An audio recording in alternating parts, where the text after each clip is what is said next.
Los Estados Unidos mexicanos es un país ubicado en la parte meridional de América del Norte. Es una república democrática y federal. En términos macroeconómicos, México es la economía número 14 a nivel mundial y la segunda economía de América Latina, la cual se basa en exportaciones de petróleo y del turismo. Todos los países se desarrollan en función a una buena relación. Entre los tres pilares más importantes del país está el sector privado, el sector público y la sociedad civil. Depende de estos tres que un país tenga un buen desarrollo. Para que esto se logre, es imprescindible que exista una buena comunicación y mucha confianza entre ellos. A partir de la segunda mitad del siglo pasado, hasta los 70s, el rol del Estado era muy importante, ya que éste se encargaba de todos los servicios públicos, como hacer electricidad, agua, telefonía, etc. Además, tenía funciones de gestión, es decir, tenía muchas empresas nacionales tratándose así de un modelo estatista. Bien, este modelo llega a su fin con la llegada de Miguel de la Madrid, quien promovió la privatización de empresas estatales. De esta manera, el Estado deja de ser el más importante y el sector privado pasa a ser el principal protagonista del desarrollo económico.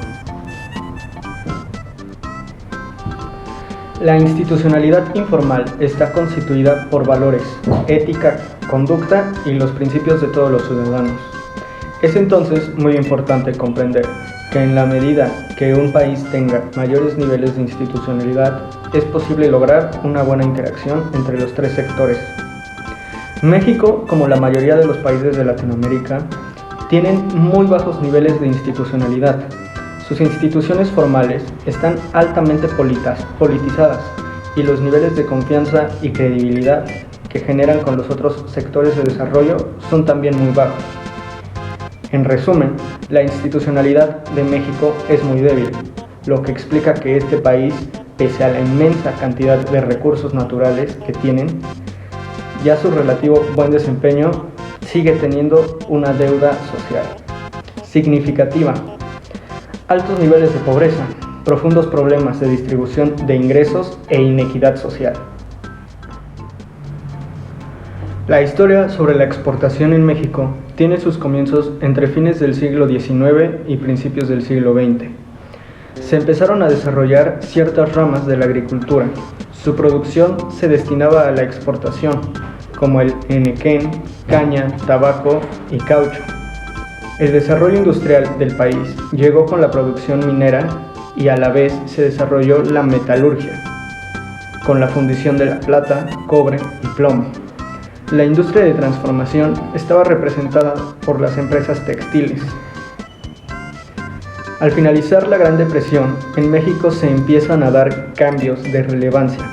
Se inició la reforma agraria, se nacionalizó la industria del petróleo, de los ferrocarriles, se desarrolló un proyecto de desarrollo nacionalista con autonomía del exterior, producida por el proteccionismo comercial, que dificultó las exportaciones y con un fuerte aumento de la producción de bienes de consumo, como construcciones. El mercado se satura y se produce la caída de las ventas, endeudamientos, disminución de la actividad industrial y desempleo. Al finalizar la Gran Depresión en México, se empiezan a dar cambios de relevancia. Durante la administración del presidente Lázaro Cárdenas, se inició la reforma agraria. Se nacionalizó la industria del petróleo y de los ferrocarriles. Se desarrolló un proyecto de desarrollo nacionalista con la autonomía del exterior. Este cambio estructural conduce a la participación del gobierno como agente activo promotor del cambio y del desarrollo. Se inició un modelo de industrialización sustitutiva o modelo de sustitución de importaciones, con la finalidad de impulsar la industrialización en México. Se crearon algunos organismos como SOSA, Texcoco, el IMSS por parte del Estado. Se utilizaron mecanismos para impulsar la inversión privada, como disminuciones de impuestos, aumento y facilidades a crédito público y privado, promoción de actividades industriales, aumento de aranceles, de otorgamiento de subsidios. Todo esto propició una industrialización de manera firme y continua. Durante la década de los 50, donde surgió una fuerte actividad industrial de pequeñas y medianas empresas, la crisis se dejó de sentir debido a todas las irregularidades económicas, como el fuerte gasto público financiado por una excesiva oferta monetaria, endeudamiento externo y un fuerte déficit en la balanza de pagos, creando una situación adversa para la economía. Y si a una etapa de privatización de las empresas paraestatales y una política económica neoliberal de libre mercado interno y externo. Sin embargo, el excesivo proteccionismo que existía en México causa que se crean fuertes monopolios en la década de los 90. Se firma el Tratado de Libre Comercio con Estados Unidos y Canadá, en donde se invita a la inversión extranjera para usarlo como plataforma de exportación hacia los vecinos del norte. Se eliminan las barreras al comercio, se da fomento a la inversión, la promoción de la competencia, la protección de la propiedad intelectual, se reducen y se eliminan las barreras arancelarias. México es un país organizado en forma de una federación y se compone de 32 entidades federativas, 31 estados y una capital. El territorio mexicano es muy accidentado. Podemos encontrar en este grandes mesetas y cañones, y llanuras extensas, altiplanicies y cadenas montañosas. En México existen más de 30 ríos y numerosos lagos y lagunas que constituyen las aguas superficiales. Los climas que predominan en México son de acuerdo al porcentaje de la superficie, por tipo de clima. Seco 28%, cálido 23%, muy seco 21% y templado 20%. México tiene un gran beneficio por poder contar con una salida al mar. Sin embargo, otro aspecto importante de la geografía económica de México es que las zonas con mayor densidad de actividad económica no están en las costas, sino en la zona central. Los estados ubicados en las latitudes más altas son relativamente ricos. Sin embargo, los estados localizados en las latitudes inferiores tienden a ser estados relativamente pobres. Es el caso de la Ciudad de México. Es especial por tratarse de la entidad en la que se localizan los poderes de la Federación y porque históricamente se ha caracterizado por ejercer una gran influencia en la vida económica del país. Ahora vamos a ver diferentes gráficos, los cuales nos muestran la evolución del PIB, Producto Interno Bruto, y per cápita, esperanza de vida con relación a Corea del Sur y posteriormente el nivel de educación de México a través del tiempo. En el primer gráfico podemos observar cómo la evolución del Producto Interno Bruto per cápita de México con relación a Corea del Sur pasa de ser 275% más grande en 1911 a un 75% más pequeño en el año 2010. En el segundo gráfico podemos observar que el Producto Interno Bruto de México en 1970 es 391% más grande que el de Corea del Sur. Asimismo, para el año de 2014 es simplemente un 9% más grande. El tercer gráfico es la esperanza de vida en la década de 1960. La esperanza de vida en México, el 7% es mayor a la de Corea del Sur. En el año 2014 es un 6.63% menor al de Corea del Sur. En el último gráfico se puede mostrar la evolución del analfabetismo en México con relación al año base, el cual es 1950. Debemos entender que México pasó de tener un nivel de analfabetismo de 79.86% mayor en el año de 1900 a ser un 78.01% menor en el año 2000. Esto nos muestra una mejoría clara y un descenso del analfabetismo en México a través del siglo XX. La realidad actual de los mexicanos solo se ha traducido en un descontento político, ya que no existen apoyos reales para las pequeñas y medianas empresas, y las tasas de desempleo son altas.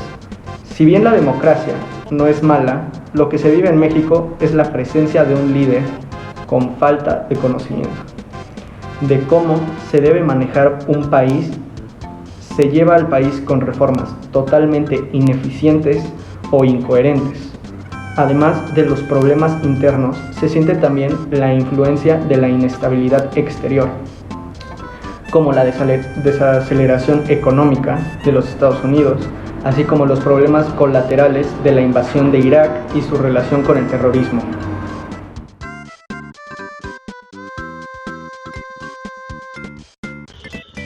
Hola, mi nombre es Ana Daniela Alicia Fernández y voy a hablar sobre la migración de México en el siglo XX.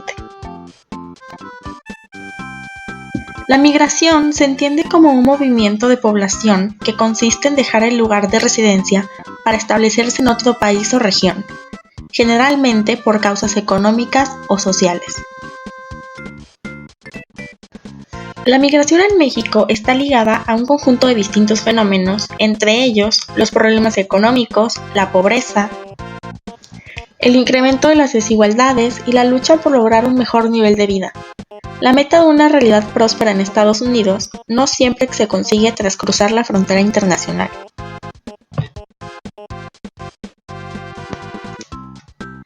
En el siglo XX en México, los procesos históricos son los que le dieron forma al país, en el aspecto social, político y económico. Y un parteaguas para ello fue la migración, que de acuerdo a las cifras existía un 72% de población urbana y un 28% de población rural. Y por lo mismo, al verse abandonado el campo, entonces se emigraba a las ciudades, y con ello se viene el problema de sobrepoblación en las ciudades y el campo abandonado, viviendo en condiciones de miseria y marginación.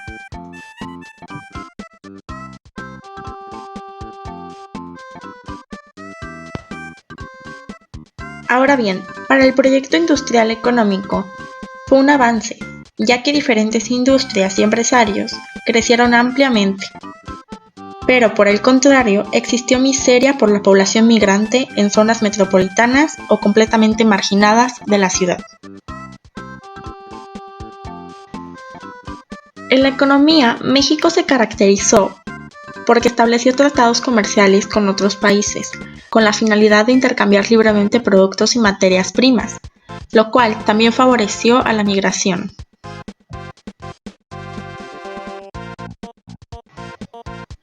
En este periodo, la población mexicana aumentó casi el doble, al pasar de 66.8 millones de habitantes en 1980 a 112.3 millones en 2010. La mayor parte de los habitantes del país eran jóvenes y vivían en centros urbanos.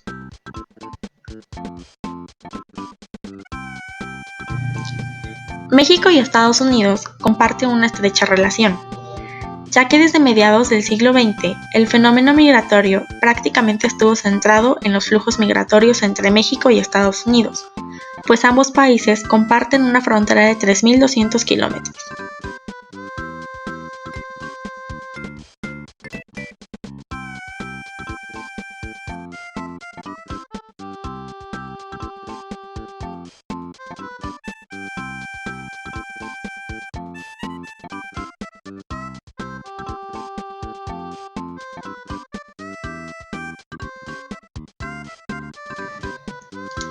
A lo largo del siglo pasado, acontecimientos y tendencias como el programa Bracero, la integración silenciosa, el Tratado de Libre Comercio de América del Norte y la guerra contra el terrorismo han marcado la pauta de la dinámica migratoria bilateral y representa el mayor flujo sostenido de trabajadores migrantes en la época contemporánea.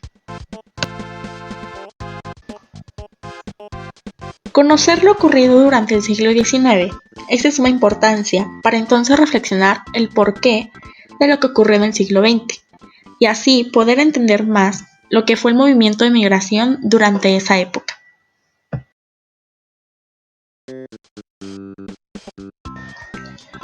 Para concluir, y a modo de recapitulación, el fenómeno migratorio ha adquirido un lugar prioritario en la agenda de seguridad de México, pues como pocos países del orbe, es emisor, receptor y lugar de tránsito y retorno de grandes flujos migratorios.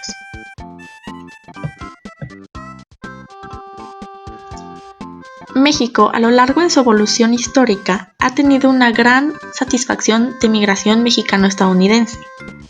Además, de la importancia de la frontera sur en la agenda migratoria mexicana, la cual ha sido de mucha ayuda.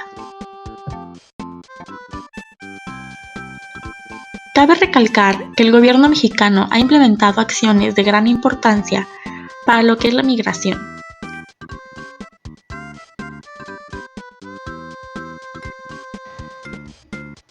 La migración en México ha sido muy importante, ya que permitió mejorar la administración de recursos y el destino que se les da a los mismos.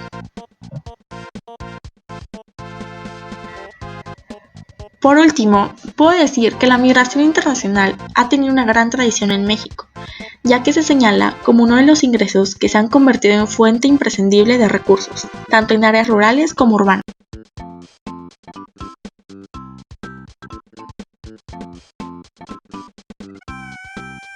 Causas y consecuencias de la migración en México en el siglo XXI. Como sabemos, miles de personas salen de sus países para buscar una mejor opción de vida. Hay personas que se van de su ciudad o pueblo porque los desastres naturales acabaron con el lugar. De acuerdo con un reporte de la Organización Internacional para las Migraciones en el 2003, la cantidad de migrantes en el mundo fue de 232 millones de personas. La decisión de emigrar suele tener los siguientes motivos: factores económicos, por ejemplo, búsqueda de una mejor oportunidad de trabajo, un salario; gobernabilidad, el mal gobierno, la corrupción y la carencia de servicios que promueven la migración internacional; los desequilibrios demográficos; las guerras, los desastres naturales, los conflictos cotidianos; el crimen organizado y el terrorismo son factores para cambiar de residencia. México es uno de los principales países donde siempre hay migraciones o inmigraciones. Y por lo tanto, estas son las causas de la migración: persecuciones políticas, búsqueda de mayores oportunidades culturales, búsqueda de mayores oportunidades económicas, vínculos familiares, deseos de reunirse con la familia que está en el extranjero, guerras, terrorismo, terremotos, inundaciones y sequías.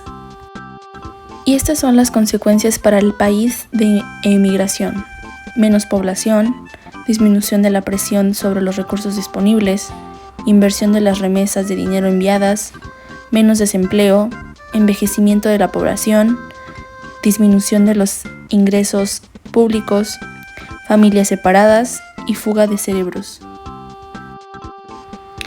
Y estas son las consecuencias para el país de inmigración: población más joven y dispuesta al cambio, mayor mano de obra, innovación tecnológica, diversidad cultural, aumento en el consumo, mayor diversidad política, religiosa, lingüística, creación de barrios segregados y marginales, aumento en los servicios públicos y la disminución salarial en algunos sectores.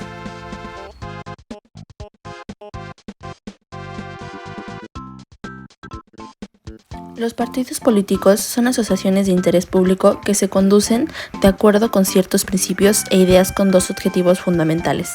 El primero es canalizar y transmitir los intereses y demandas de la población para que sean consideradas en la toma de decisión gubernamental. Y el segundo es posibilitar la participación de la población en el proceso político por medio de la elección de los representantes populares que ejercen el poder político. Pero ahora bien, ¿para qué sirven los partidos políticos? Los partidos son intermediarios entre la sociedad y el gobierno. En consecuencia, deben representar intereses de sectores de la misma y liderar acciones para alcanzar el objetivo de esos intereses. Deben aportar ideas para formar doctrinas y temas que consoliden grupos en competencia por el poder. Otra aportación es alentar la participación de los ciudadanos en tareas públicas, tanto en los comicios electorales, para llevar a los mejores a ejercer el poder y su representación, y así lograr los objetivos que determinan sus seguidores. Son también mecanismos de reclutamiento de líderes y simpatizantes. Por ello, una de sus funciones es formar a esos líderes y aún desarrollarlos para cuadros de dirigentes y de servidores públicos. Con sus aportaciones de propuestas a través de sus programas o plataformas, contribuyen a la formulación de políticas gubernamentales, a la mejor toma de decisiones y finalmente a su implementación. Además, contribuyen a la estabilidad y perfeccionamiento de la democracia. Todos estos que se convierten en gobernantes deben cumplir la función de control de las acciones del gobierno a través de la crítica, la movilización de sus seguidores y la negociación para los acuerdos.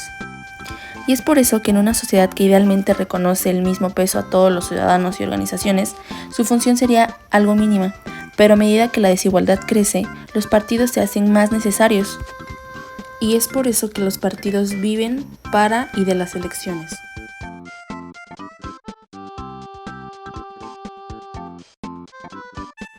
Gracias a la anterior información, podemos identificar qué es un partido político. Ahora pasaré a nombrar una pequeña lista de los partidos políticos aquí en México, iniciando por el Partido de Acción Nacional, el PAN. El PAN obtuvo su primer registro el 30 de marzo de 1946. Actualmente, su presidente es Marco Cortés y el secretario general es Héctor Larios. 10 estados del país son gobernados por Acción Nacional y cuentan con 399 alcaldes. Es la segunda fuerza política en la Recámara de Diputados al contar con el 15.4% del total de legisladores. De los siguientes es el Partido Revolucionario Institucional, también llamado el PRI. En la Cámara de Diputados es el tercer fuerza política del país. Cuenta con solo 48 diputados y 11 gobernadores. Su líder es Alejandro Moreno y la secretaria general es la Carolina Vigiano. En su derecho de principios, el PRI se asume como heredero del proceso revolucionario y depositario del compromiso por expresar las grandes aspiraciones de la sociedad en programas e instituciones. De ahí pasamos al Partido del Trabajo. Cuenta con 46 diputados, siendo la cuarta fuerza política en San Lázaro. Su dirigente es Alberto Anaya Gutiérrez y el 13 de enero de 1993 obtuvo su registro electoral. En 2015 estuvo a punto de perder su registro como partido político, pero una elección extraordinaria lo ayudó a seguir vigente. Procedemos al Partido Verde Ecologista de México. De iniciar como una brigada de vecinos en Coyoacán que defendió espacios verdes, el 13 de enero de 1993 obtuvo su registro como partido político. En el 2000 hizo alianza con el PAN para llevar a Vicente Fox a la presidencia de México. Posteriormente se alió con el PRI y actualmente cuenta con 11 diputados en San Lázaro. Pasamos al Movimiento Ciudadano, ya que el 13 de enero de 1993, el entonces Instituto Federal Electoral otorgó el registro al convergente hoy Movimiento Ciudadano, el cual fue fundado por el hoy senador Dante Delgado. En 2006 y 2012, Movimiento Ciudadano fue una alianza con el PRD y López Obrador por la presidencia de México. En 2018, la coalición conformó con el partido y el PAN como abanderado a Ricardo Anaya. Procedemos al Movimiento de Regeneración Nacional, Morena. El partido, fundado por Andrés López Obrador, presidente de México, nació con un movimiento de apoyo al actual mandatario desde 2011, ante la pérdida de elección presidencial en 2012 y a firmar el Pacto por México por parte del PRD. López Obrador dejó el Sol Azteca para considerar a Morena como un nuevo partido político. De ahí seguimos con el Partido de Encuentro Solidario. Tras perder el registro en el Partido Encuentro Social en 2018, los integrantes de esa organización buscaron considerarse como partido de una nueva cuenta bajo el nombre de Partido Encuentro Solidario. De ahí pasamos a la Fuerza Nacional por México, generado por Islas, presidente nacional de Fuerza Social por México. Explicó que durante su etapa como partido político acompañaron las decisiones tomadas por el presidente Andrés Manuel López Obrador. Y esos fueron los partidos políticos aquí en México. Gracias.